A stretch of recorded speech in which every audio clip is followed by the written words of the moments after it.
Hello बच्चों, let's read this question. So the question says, explain the impact of the First World War on the Indian industries. Second part is, describe the peculiarities of Indian industrial growth during the First World War. Third is, how did the World War prove to be a boon to the Indian industries? Explain. यहाँ पे हमसे पूछा गया है कि first world war के क्या impacts होते हैं इंडियन इंडस्ट्री पे या इंडियन इंडस्ट्रियलाइजेशन पे, उसको एक्सप्लेन कीजिए. Let's see the key concept. Key concept is first world war. First world war होता है 1914 से 1918 के बीच में और उसका बहुत डीप इम्पैक्ट पड़ता है इंडियन इंडस्ट्रीज पे भी. Let's see the pointers. First point is decline of Manchester. With British mills busy with war production to meet the needs of the army, Manchester imports in India declined. अब India में before world war one majorly जो imports हो रहे थे वो Manchester से हो रहे थे. अब जैसे ही वर्ल्ड वॉर वन स्टार्ट होता है तो मैनचेस्टर मिल्स को बिजी कर दिया जाता है आर्मी प्रोडक्शंस के लिए. आर्मी की जो भी रिक्वायरमेंट होती है उनको पूरी करने के लिए उन मिल्स को काम दे दिया जाता है. इसलिए मैनचेस्टर इम्पोर्ट्स इंडिया में कम हो जाते हैं, डिक्लाइन कर जाते हैं. Second point is increase in demand. With the decline of imports suddenly, Indian mills had a vast home market to supply. अब इंडिया में वर्ल्ड वॉर वन के पहले क्या हो रहा था, जो भी गुड्स थे वो मैनचेस्टर से आ जा रहे थे, वो इम्पोर्टेड गुड्स थे. तो यहाँ पे जो मिल्स थी उनके पास डिमांड नहीं थी फुलफिल करने के लिए. उनका जो प्रोडक्ट था वो इतना ज़्यादा बिक नहीं रहा था. बट जैसे ही इम्पोर्ट्स डिक्लाइन होते हैं सडनली उनके पास एक वास्ट होम मार्केट हो जाता है. इंडिया में तो जो डिमांड होती है वो रहती है, तो होम मार्केट मिल जाता है उनको सप्लाई करने के लिए. Third point is demand from army. As the war prolonged, Indian factories were called upon to supply war needs like jute bags, cloth for uniform, tent and leather boots etcetera.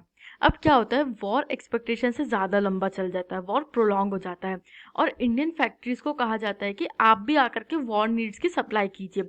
War needs की supply जैसे jute bags की, cloth की, uniform के लिए, tents की supply कीजिए और leather boots की सप्लाई कीजिए. तो इस तरीके से इंडियन इंडस्ट्रीज पे एक वर्कलोड बढ़ने लगता है. Fourth point is new factories. New factories were set up and old ones ran multiple shifts.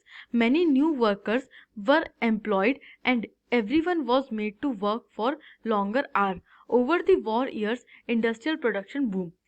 अब क्या होता है, नई फैक्ट्री सेटअप होती है और नई फैक्ट्री जब इंडिया में डिमांड बढ़ जाती है, जब आर्मी के लिए भी प्रोडक्शन करना होता है इंडियन फैक्ट्रीज़ को, तो इसके लिए नई फैक्ट्री सेटअप होना स्टार्ट हो जाती है. और जो पुरानी फैक्ट्रीज थी वो मल्टीपल शिफ्ट्स में काम करने लगती हैं.